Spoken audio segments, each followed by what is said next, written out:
आम के जिस पौधे पे फल नहीं आता है या फूल फल बनने से पहले ही गिर जाता है, बड़े पौधों पे 1 साल छोड़ के फल आ रहा है या फिर फल आना बंद हो गया है, तो उन पौधों पर भी भर भर के आम आएंगे और फूल भी कम ड्रॉप होगा, फलों का साइज भी बड़ा हो जाएगा। 3 साल में बस एक बार करना है। ये प्रक्रिया अक्टूबर नवंबर में की जाती है और आम के लिए तो ये जादू के तरीके से काम करती है। पौधा फल छोड़ गया है, उस पौधे पर भी भर भर के फल आएंगे। आपको कहना क्या है कि जैसे 2 वर्ष का पौधा है तो 1 से 1.5 फीट दूरी पे आपको इस तरीके से मिट्टी की खुदाई करनी है। अब जैसे बड़ा आम है, मान लीजिए ये आपका 5-6 साल का आम है, 15-20 फीट, तो इसके चारों तरफ भी एक सर्किल बनाएंगे, लेकिन वो सर्किल बड़ा होगा लगभग 2 से 3 फीट की दूरी पे। ठीक है, जैसे ये आपका तना मोटा है, लगभग 1 फीट मोटा है, तो इससे 3 गुना दूर कर लीजिए, लगभग 3 फीट दूरी पे सर्किल में ही एक गड्ढा खोदेंगे बड़े आम के लिए। प्रक्रिया सेम रहेगी। गमले में है तो गमले में भी थोड़ा एक गड्ढा ही हमें बनाना है।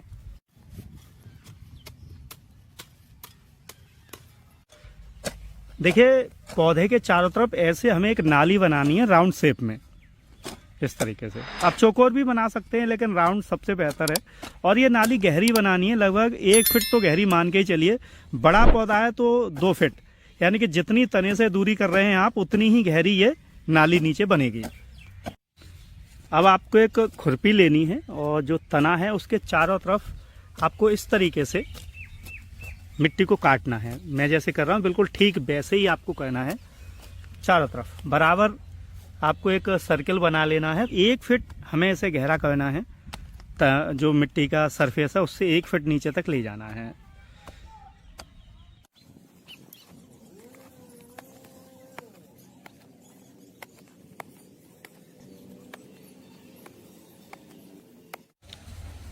आम को बीमारियों से बचाने के लिए हमें सबसे पहले बोडो पेस्ट बनाना होगा, क्योंकि लगभग 12 से 24 घंटे लगते हैं इसे बनाने के लिए। तो यहाँ पर आप 2 बर्तन लेंगे, एक मिट्टी का, एक प्लास्टिक का, और कोई धातु का बर्तन आपको यूज़ नहीं करना है। और बोडो पेस्ट के लिए ज़रूरी जो चीज़ें हैं, लगभग आधा किलो आपको ये चूना लेना, बुझा हुआ चूना, जिससे हम घर की पुताई करते हैं ना, चूना चूना जैसे बोलते हैं, वो ये लेना है। पाउडर नुमा या डेली नुमा आ जाएगा। और सबसे महत्वपूर्ण चीज़ 50 से 100 ग्राम आपको कॉपर सल्फेट, ये एग्रीकल्चर यूज जो कि आपको बाज़ार में मिल जाएगा, ऑनलाइन बाज़ार में भी मिल जाता है, इसे लेना है। दोनों ही चीज़ें अलग अलग हम बनाएंगे। मिट्टी के पात्र में आपको चूना डालना है। लगभग आधा किलो चूना आप इसमें डालिए।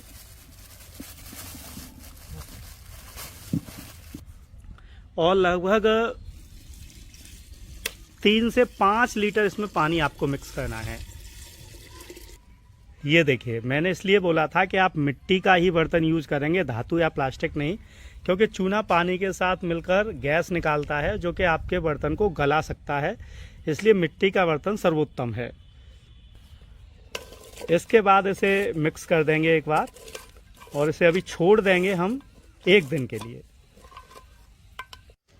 अब आपको अलग से करीब 2 लीटर पानी लेना है और उसमें 50 ग्राम ये नीला थोथा आपको या कॉपर सल्फेट डाल देना है और इसे भी मिक्स करना है आपको, और इसे भी लगभग 24 घंटे के लिए छोड़ देना है।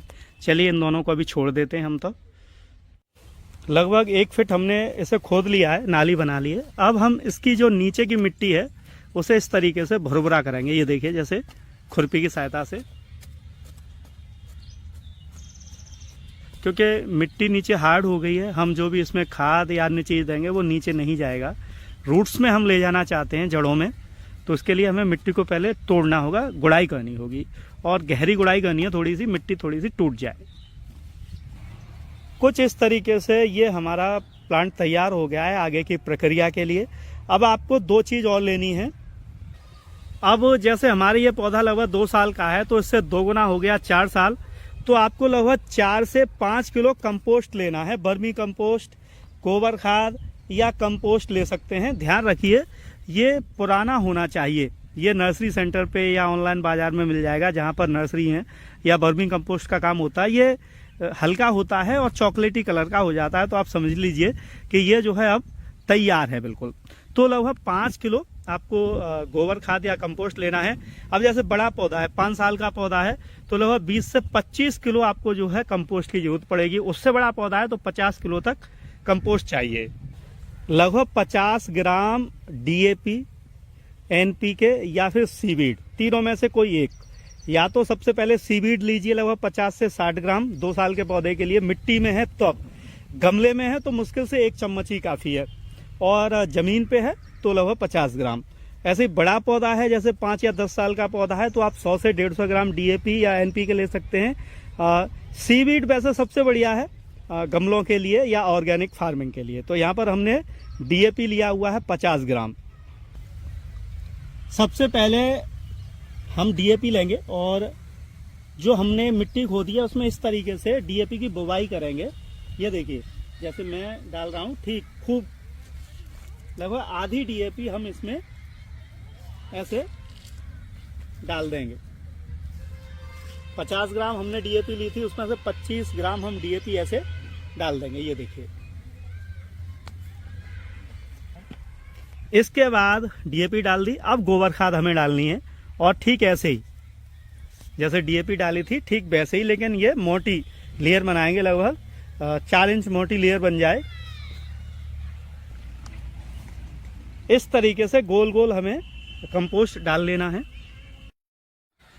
हमने आधा कंपोस्ट डाल लिया है। अब बाकी का जो बचा हुआ DAP है इसे भी हम दोबारा से, जैसे हमने शुरू में DAP को डाला था या NPK या सीवीड जो भी आप यूज़ कर रहे हैं, उसे इसी तरीके से हम जो है अपने आम के पौधे में अभी डाल देंगे। इस प्रक्रिया से ये जो हम कर रहे हैं ना, जो आम फल देना बंद कर गया है या छोटे छोटे फल आते हैं या सिर्फ 1 या 2 ब्रांच पे फल आते हैं, उस आम पर भी फल आने लगेंगे इस प्रक्रिया को करने के बाद। तो पूरी प्रक्रिया देख लीजिए एक बार। इसके बाद जो बचा हुआ कंपोस्ट है वो हम ऊपर से और डाल देंगे। ये देखिए, इस तरीके से हमने ये प्रक्रिया पूरी कर ली है। अब आपको क्या करना है कि इसमें पानी देना है खूब सारा, और अब आपको क्या करना है कि इसमें पानी छोड़ देना है और पानी भी खूब देना है।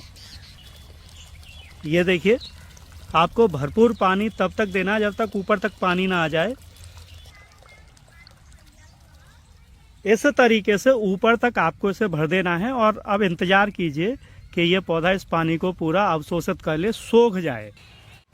अब क्या करना है कि जो मिट्टी हमने निकाली थी उसमें से कुछ मिट्टी हम इसमें जो है फिल कर देंगे।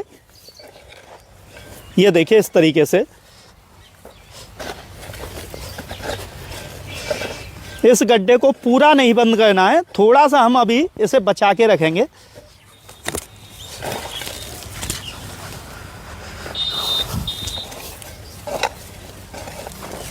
मैं जो प्रक्रिया आपको बता रहा हूँ आम के पौधों के लिए, इससे अच्छी प्रक्रिया कोई भी नहीं है। ये पूरा घुल गया है। इसके बाद जो चूना हमने भिगोने डाला था उसे भी हम अच्छे तरीके से मिक्स कर लेंगे।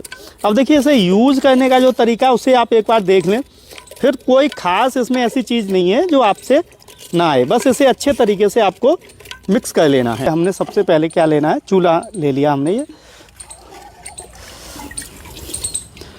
और ये 1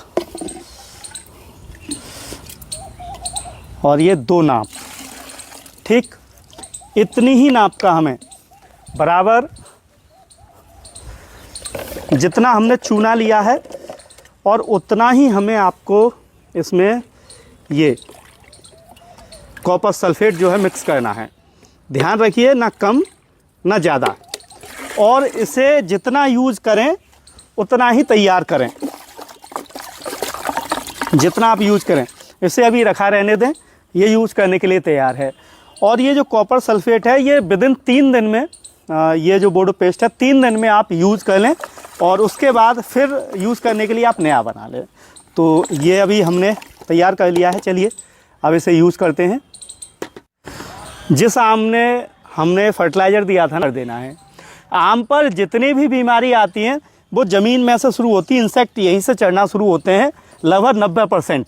तो हम क्या करेंगे कि बोडो पेस्ट हमेशा ऊपर की तरफ से, ऐसे ऊपर की तरफ से नीचे की तरफ पेंट करके लाएंगे, जिससे हम जो पेंट कर रहे हैं तो अगर केमिकल आ भी रहा है, दवा आ रही है, तो वो नीचे की तरफ आएगी। इससे हमारी दवा भी खर्च नहीं होगी ज़्यादा। और दूसरी बात, पूरे पौधे के ऊपर, और इसके 2 कोट कीजिए आप। ये अभी पतला है, थोड़ा देर बाद जब सूखेगा तो अपने आप ये कलरफुल हो जाएगा। ये छोटे पौधा है, बड़े पौधे पर भी ऐसे ही आपको इसे कर देना। अभी एक बार कर दिया आपने, तो ज़मीन से ऊपर 3 फीट तक हम इसे कवर करेंगे। और ऐसे स्लोली स्लोली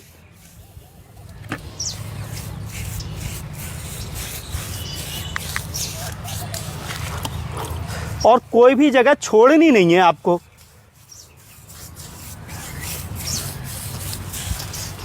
ये देखिए, कुछ इस तरीके से आप कर सकते हैं जिससे ये बोडो पेस्ट आम में नीचे तक जा सके। और ये अभी हमने एक बार कर दिया, 1-2 दिन बाद हम पुनः कर देंगे। बस इतना सा काम अभी आम के पौधे में करना है। और कृपया हमारे चैनल ग्रो ग्रीन इंटरप्राइजेज को सब्सक्राइब करें, बेल आइकन दबाएं।